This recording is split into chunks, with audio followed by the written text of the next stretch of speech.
I'm going to make my wife work with only $50 for groceries every month. At our wedding, my husband proudly made this declaration, leaving me stunned. The joyous and blissful atmosphere of the wedding froze in an instant. I'm so lucky I've scored myself a cheap housemaid.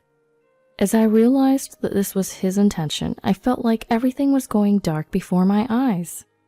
Then a stern voice echoed throughout the venue. Is that all you wanted to say, you bastard? As my father stood up and approached us, my husband condescendingly said, Don't get cocky, old man. My husband, who was looking down on my father, had no idea about what was waiting for him. My name is Sarah.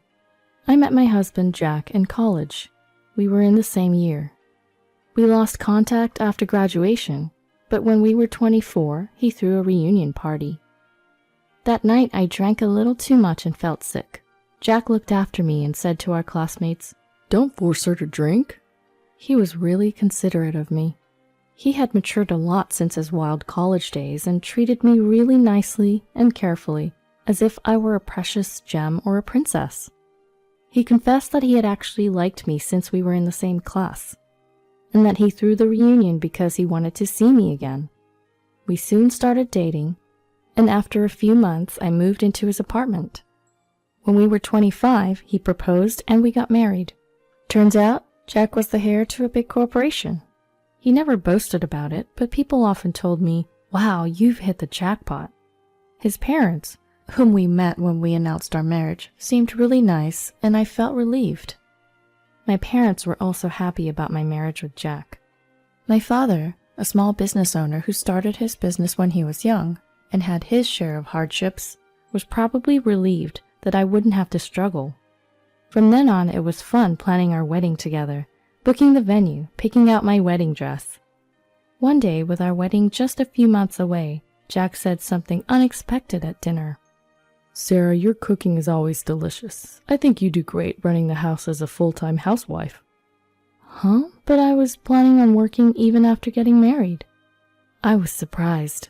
My plan was to continue working, and Jack had never once said that he wanted me to quit. It's fine if you work part-time on the side while doing housework and looking after kids. I'm sure you'd want some pocket money too. But I've been working hard at my job this whole time, and I want to continue working full-time. I need to start training a successor for the company. Leave the money-making to me, and I'd like you to focus on being a homemaker, he said while cheerfully munching on his dinner, as if he was proud of himself for being the sole breadwinner. We don't even have kids yet. Even if we do, I want to continue working. I can't put all the burden on you. Huh? Why?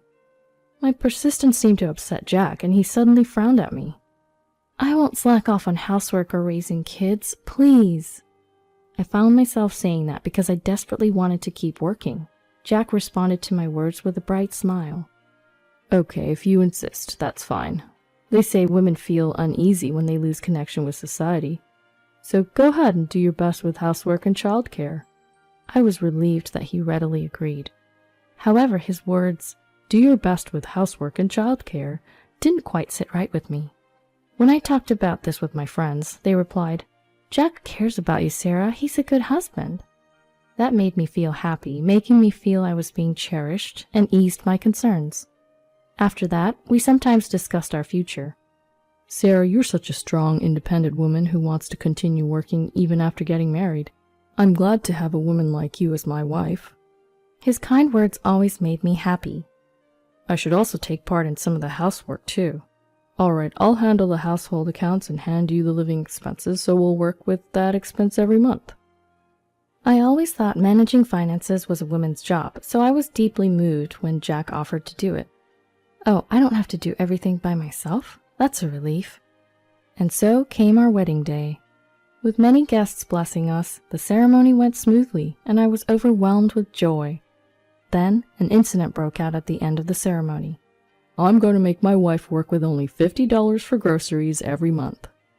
During his speech, Jack suddenly made this absurd statement.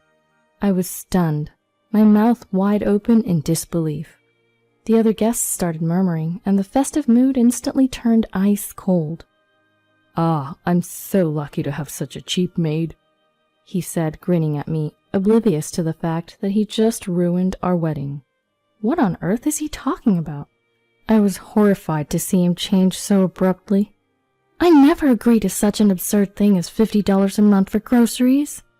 You agreed when I said I'll manage the finances, didn't you? Huh? Well, yes. I couldn't believe that this was his plan all along. I blanked out. I suddenly realized that he might have been deceiving me all this time.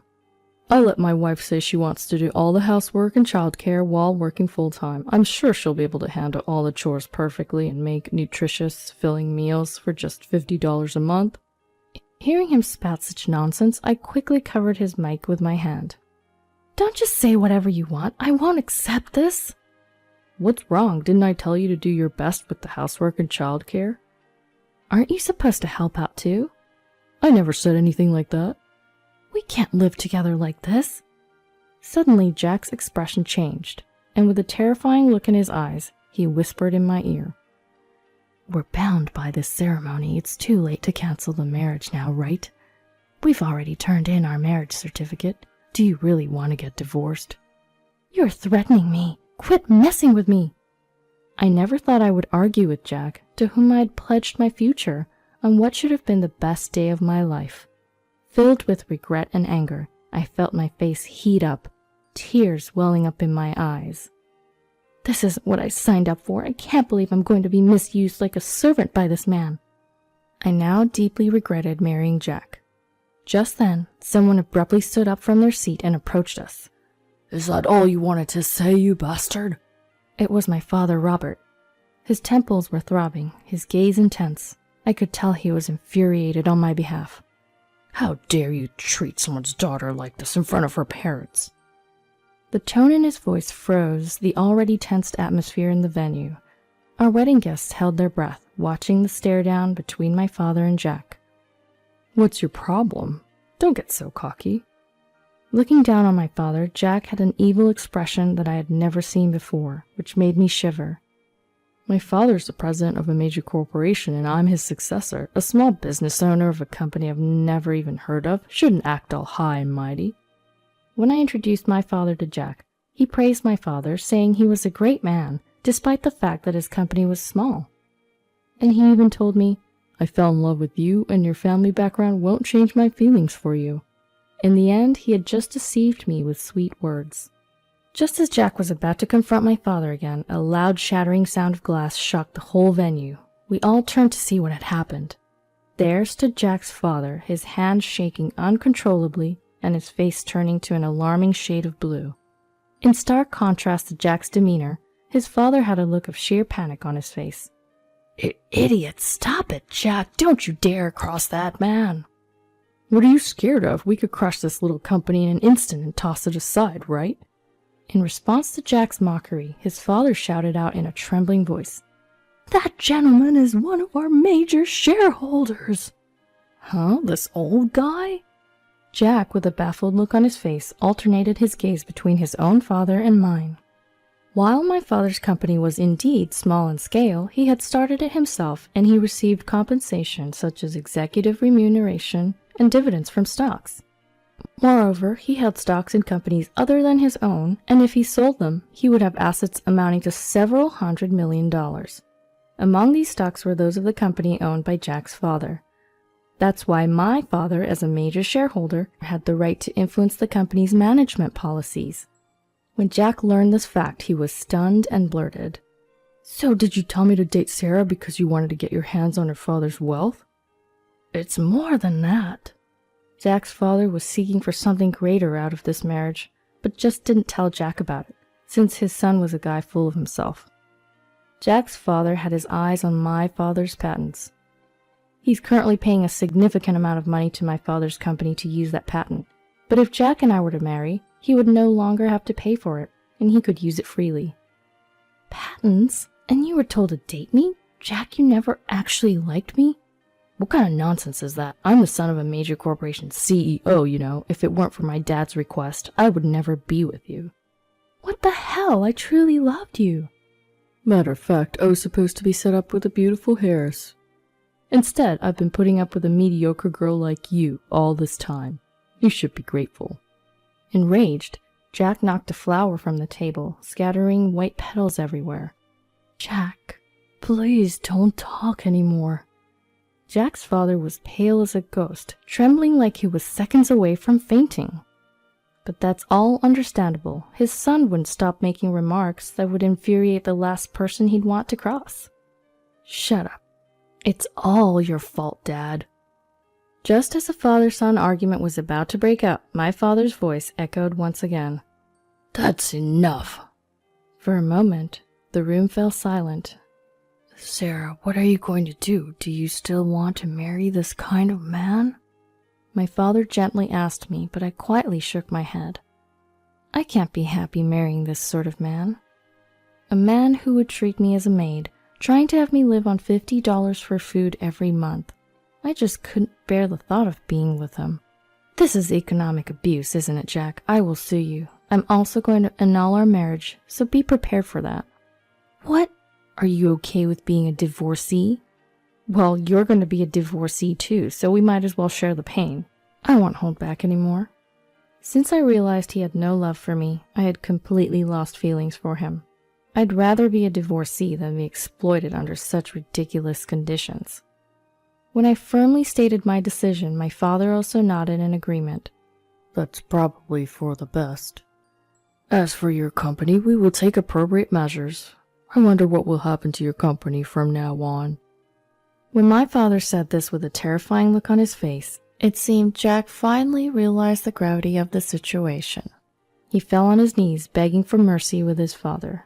Our foolish son has been terribly rude. We promise to educate him well to avoid any future incidents. Please, just don't cancel the marriage. Sarah, I was wrong. Please forgive me. I'll let you do as you like with housework, childcare, and work. I won't limit your food expenses anymore. You can even hire a maid and relax at home if you want. We can hear all about your grievances in court. Dad, let's go home. I apologized to all the guests and returned all their gift money. Then I canceled the wedding. Afterwards, thanks to the skilled lawyer hired by my father, we managed to sue Jack in court. The cause of our broken engagement was determined to be Jack's fault, and he was forced to bear the full cost of our wedding fees. Plus, I also received compensation. Moreover, because he failed poorly at securing a convenience marriage and humiliated his father by having him beg on his knees, he got abandoned by his parents as well. There's no way he will ever sit in the CEO chair again. Jack, out of desperation, caused a ruckus at work and got in trouble with the police. From what I've heard, he got fired in the end. He's become worthless, aimlessly living life with no solid job. Of course, there's no chance for him to ever get set up with a Harris anymore. As a result of deceiving me and getting abandoned, his life became miserable. As for me, I ended up being a divorcee, but my father introduced me to a sincere young employee working at his company. I'm currently dating him, and we're planning on getting married next year.